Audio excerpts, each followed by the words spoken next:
नमस्कार स्वामी भक्तांनो, माझ्या स्वामीला अर्पण या चॅनलवर तुम्हा सर्वांचं मनापासून खूप खूप स्वागत आहे. स्वामी तुमच्या सर्व चांगल्या इच्छा पूर्ण करू देत आणि नेहमी तुम्हाला आनंदात, सुखात आणि हसत खेळत ठेवू देत. हीच स्वामीचरणी प्रार्थना. श्री स्वामी समर्थ महाराजांना त्रिवार वंदन करून आजच्या व्हिडिओला सुरुवात करूया. श्री स्वामी समर्थ. माझे चित्त माझे मन बोले श्री स्वामी समर्थ. जीवनातील प्रत्येक क्षण स्वामींना अर्पण.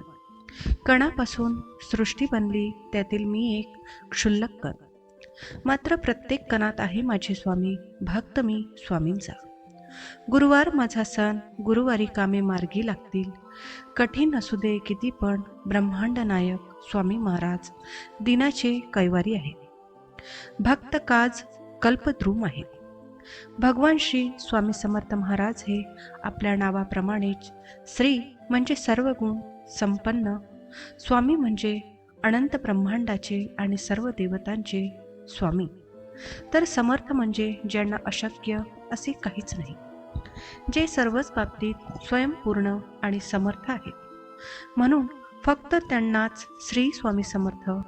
स्वामींनी सर्व भक्तांना आयुष्याबद्दल खूप अनमोल उपदेश केला आहे. आयुष्य कसं जगावं, आयुष्यात समाधानी कसे राहावे, यासाठी सुद्धा खूप मोलाचे उपदेश स्वामींनी आपल्या भक्तांपर्यंत पोहोचवले आहे. त्याच उपदेशांपैकी काही उपदेश आज या व्हिडिओमध्ये आपण जाणून घेणार आहोत. व्हिडिओमध्ये समोर जाण्यापूर्वी स्वामीला अर्पण चॅनलवरती तुम्ही नवीन असाल तर चॅनलला सबस्क्राईब नक्की करा. मित्रांनो, तुम्ही जर स्वामी सेवेकरी असाल तर कमेंट बॉक्समध्ये श्री स्वामी समर्थ असं सुद्धा नक्की लिहा. तसं तर तुम्ही जर सेवेकरी असाल तर स्वामींच्या उपदेशाबद्दल तुम्हाला माहीतच असेल, पण तरीसुद्धा त्यातली एखादी गोष्ट जरी तुम्हाला माहिती नसेल तर ती आज या व्हिडिओच्या माध्यमातून माहीत होईल.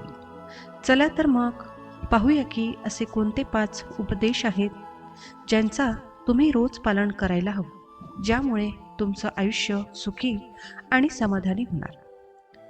अडचणी कधीच येणार नाही अशी भावना ठेवून वागावी की मी देवाचा आहे, तो माझा पाठीराखा आहे आणि म्हणून काही झाले तरी मला काळजी करण्याचे कारण नाही. त्यासाठी तुम्हाला करायचं आहे या 5 उपदेशांचे पालन. श्री स्वामी समर्थांनी सांगितलेला पहिला उपदेश म्हणजे तुमच्याबद्दल लोक काय बोलतात याचा विचार तुम्ही करू नका. तुमच्या विवेकबुद्धीला जे योग्य वाटेल, जे पटेल, जे नैतिकतेला धरून असेल तेच करा. लोक काय म्हणतात या गोष्टीचा विचार करत बसलात तर तुमची प्रगती वाढणार नाही आणि तुमच्या आयुष्यात मनस्तापाशिवाय काहीही येणार नाही. कारण लोक नेहमीच सगळ्याच बाजूने बोलत असतात. श्री स्वामी समर्थांनी सांगितलेल्या दुसऱ्या उपदेशानुसार तुम्ही स्वतःची तुलना दुसऱ्यांबरोबर कधीच करू नका. कारण तुम्ही एखाद्याची तुलना करायला जाणार आणि तुम्हीच तुमच्या अडचणी वाढवून घेणार. त्यामुळे तुम्ही कधीही कोणासोबतही तुमची तुलना करू नका. प्रत्येक व्यक्ती ही वेगळी असते. त्यामुळे समाधानी राहा. स्वतःची प्रगती कशी करता येईल याकडे लक्ष द्या आणि स्वतः पुढे जाण्याचा प्रयत्न करा. तिसरा उपदेश म्हणजे भूतकाळातल्या गोष्टींचा विचार करणे टाळा. खूप वेळा असं होतं की आपण काल काय गोष्टी घडली त्याचाच विचार करत बसतो. भूतकाळामध्ये आपल्यासोबत जे वाईट घडलं असेल त्याचाच विचार करत वेळ वाया घालवतो. म्हणूनच जे झालं ते विसरून नव्याने सुरुवात करावी आणि वर्तमानात जगावे. चौथा उपदेश म्हणजे जास्त विचार करणं बंद करा. कोणत्याही गोष्टीचा आपण जास्त विचार केल्याने आपला वेळ वाया जातो आणि साध्य मात्र काहीच होत नाही. म्हणून एखाद्या गोष्टीवर विचार करण्यात वेळ घालवण्यापेक्षा कृतीकडे लक्ष द्या. शेवटचा उपदेश म्हणजे सतत आनंदी राहा. प्रत्येकाने जीवनात आनंदी आणि समाधानी राहायला पाहिजे. पण आनंदी आणि समाधानी राहायचं म्हणजे काय करायचं? तर ज्या गोष्टी आपल्याकडे आहेत त्या आपल्याकडे असण्यासाठी देवाचे धन्यवाद मानायचे.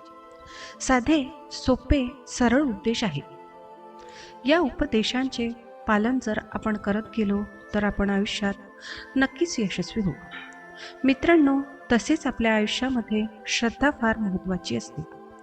आपल्या इष्टदेवावर, आपल्या सद्गुरूंवर आपली पूर्ण श्रद्धा असायला हवी.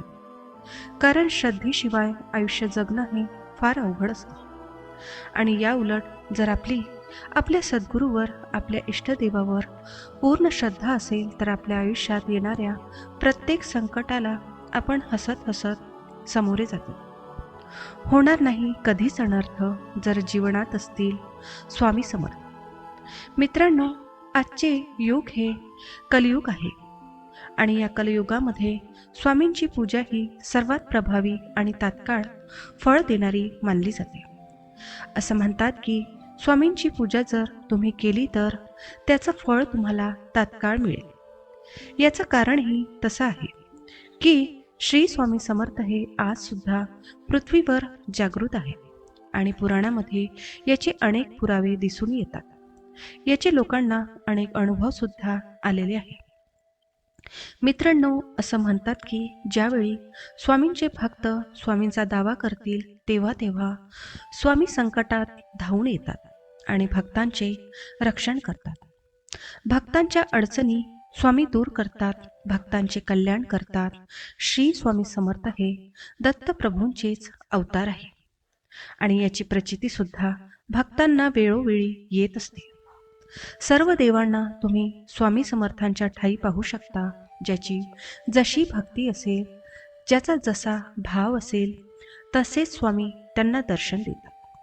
प्रत्यक्ष मृत्यूसुद्धा तुमच्यापासून लांब राहू शकतो, इतका स्वामींचा दरारा आहे. आणि म्हणूनच आज या व्हिडिओमध्ये आपण स्वामींच्या एका मंत्राबद्दल जाणून घेणार आहोत, जो मंत्र तुम्हाला रात्री झोपण्यापूर्वी म्हणायचा आहे. त्यामुळे तुमच्या सर्व अडचणी मार्गी लागतील. तुम्ही सदैव आनंदात राहाल आणि तुमची जुन्यातली जुनी अडचण असेल ती सुद्धा या मंत्राने दूर होऊ शकते. ज्या मंत्राबद्दल आज आपण बोलणार आहोत तो खूपच चमत्कारिक मंत्र आहे. कारण हा मंत्र जर तुम्ही म्हणाला तर तुम्हाला लगेचच त्याचे चमत्कार जाणवतील. आणि हा मंत्र म्हणजे स्वामी समर्थांचा गायत्री मंत्र आहे. स्वामी गायत्री मंत्र म्हणजेच जसं की लक्ष्मी गायत्री मंत्र असतो तसाच स्वामींचा सुद्धा गायत्री मंत्र आहे. हा मंत्र जर तुम्ही म्हणाला तर तुमच्या सर्व अडचणी दूर होतात. आयुष्यामध्ये सदैव सुख, शांती आणि समृद्धी येते. आरोग्य लाभते. तो मंत्र याप्रमाणे आहे: ओम अवधूताय विद्महे समर्थाय धीमहि तन्नो स्वामी प्रचोदयात्. स्वामींचा गायत्री मंत्र म्हणजेच स्वामींचा आशीर्वाद आहे. तर हा मंत्र तुम्ही रोज रात्री झोपण्यापूर्वी कमीत कमी 11 वेळा म्हणायला हवा. म्हणजे तुम्हाला जास्तीत जास्त वेळा म्हणणं शक्य असेल तर तुम्ही 108 वेळा सुद्धा हा मंत्र म्हणू शकता. एखादी माळ तुम्ही करू शकता. तुमच्या इच्छेप्रमाणे तुम्ही जप करावा. हा मंत्र तुम्हाला हवा तेवढा तुम्ही जपा आणि आयुष्यात सदैव आनंदी राहा. या मंत्राचा जप करणाऱ्यावर स्वामींची कृपा दृष्टी नक्की होते. त्यांच्या सर्व अडचणी दूर होतात असं म्हटलं जातं. तर मित्रांनो, अशाच प्रकारच्या माहितीपूर्ण व्हिडिओसाठी स्वामीला अर्पण चॅनलला सबस्क्राईब करा आणि बेल आयकॉनवर सुद्धा क्लिक करा. म्हणजे आमच्या नवनवीन व्हिडिओचं नोटिफिकेशन तुम्हाला मिळत राहील. धन्यवाद. श्री स्वामी समर्थ. जय जय स्वामी समर्थ.